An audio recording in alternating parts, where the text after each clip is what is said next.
ओ देश मेरे तू जीता रहे, तूने शेर के बच्चे पाले।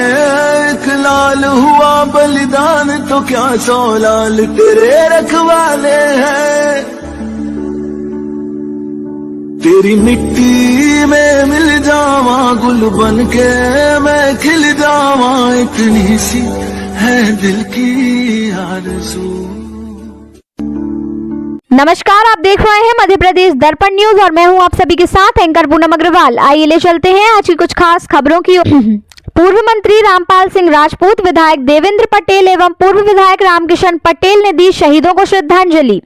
जी हां, स्थानीय शहीद ग्राम बौरास में प्रति वर्ष मकर संक्रांति पर स्वतंत्रता संग्राम सेनानियों के परिवार का सम्मान किया जाता है। प्रति वर्ष की भांति इस वर्ष भी ग्राम बौरास में सम्मान समारोह और शहीदों को श्रद्धांजलि को लेकर सभा आयोजित की गई, जिसमें मुख्य रूप से पूर्व मंत्री रामपाल सिंह राजपूत उदयपुरा, विधायक देवेंद्र पटेल, पूर्व विधायक रामकिशन पटेल, नगर परिषद अध्यक्ष उदयपुरा सीमा ब्रजेंद्र सिंह राजपूत, जिला पंचायत उपाध्यक्ष प्रतिनिधि धर्मेंद्र राजपूत, पूर्व नगर परिषद अध्यक्ष केशव पटेल, डॉक्टर विजय कुमार मालानी, श्री राम रघु साहब, लाल तिवारी, गोविंद सिंह राजपूत, रामजी राजपूत, लक्ष्मण धाकड़, पूर्व जिला पंचायत अध्यक्ष प्रभाकर मेहरा ने शहीद स्मारक पर शहीदों को पुष्प अर्पित कर श्रद्धांजलि अर्पित की।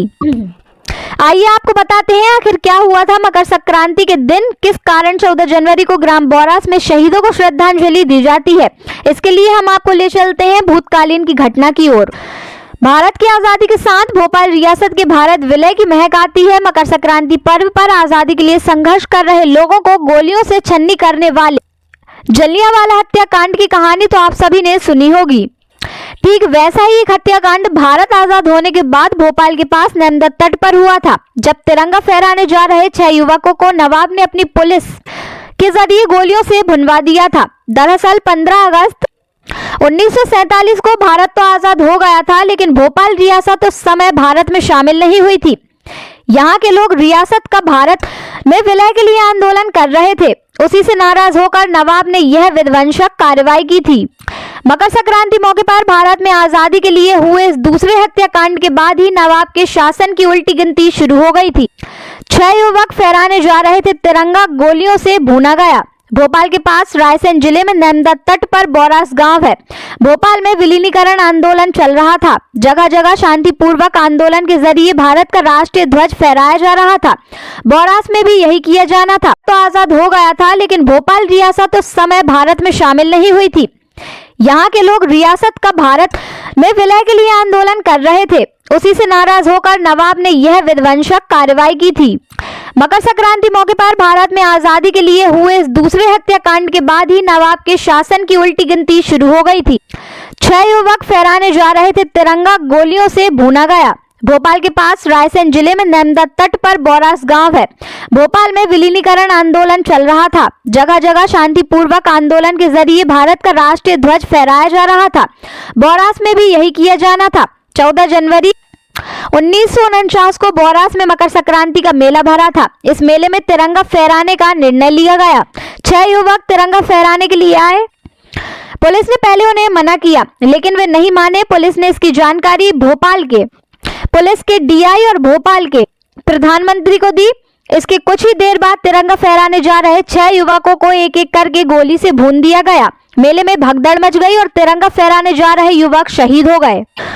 गोली लगने के बाद भी तिरंगा नहीं गिरने दिया। बताया जाता है कि गोली लगने के बाद भी शहीदों ने तिरंगे को जमीन पर नहीं गिरने दिया। उस समय प्रकाशित होने वाले अखबार नई राह के मुताबिक 16 वर्षीय धन सिंह जब वंदे मातरम गाते हुए तिरंगा फहराने जा रहे थे तो तत्कालीन थानेदार जाफर ने उसे गीत गाने से मना किया। धन सिंह नहीं माने और तिरंगा फहराने के लिए आगे बढ़े तो उन्हें गोली मार दी गई।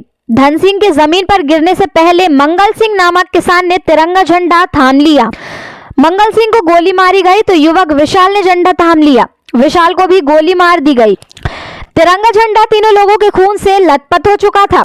विशाल जमीन पर गिरते से पहले उन्होंने झंडे को डंडे से निकालकर अपनी जेब में रख लिया। इसके अलावा तीनों लोगों को भी गोली मारी गई। इस गोलीकांड के लिए नवाब और उनके हिमायत करने मुखिया को ही जिम्मेदार ठहराया गया। ऐसा माना गया कि थानेदार जाफर को नवाब के इशारे पर ही तत्कालीन डीआईजी गिरिजेश ने गोली चलाने का आदेश दिया था। बाद में मामले की जांच भी हुई थी। और शुरू हो गई नवाब काल की उल्टी गिनती। इस घटना के बाद देश भर में भोपाल नवाब के खिलाफ विरोध प्रदर्शन हुआ। भारत के तत्कालीन गृह मंत्री सरदार वल्लभ भाई पटेल ने मामले में हस्तक्षेप करते हुए अपने सचिव बीपी मेनन को तत्काल भोपाल भेजा और नवाब पर दबाव डाला कि वह अपने प्रधानमंत्री का तुरंत इस्तीफा लें। इस घटना का व्यापक असर हुआ। घटना के बाद स्वतंत्र देश का सपना देख रहे भोपाल नवाब हमीदुल्लाह खां की सत्ता पर से पकड़ ढीली होती गई और अंत में उन्होंने भोपाल का भारत में विलय के समझौते पर हस्ताक्षर कर दिया। 1 जून 1949 को भोपाल भारत का अंग बना।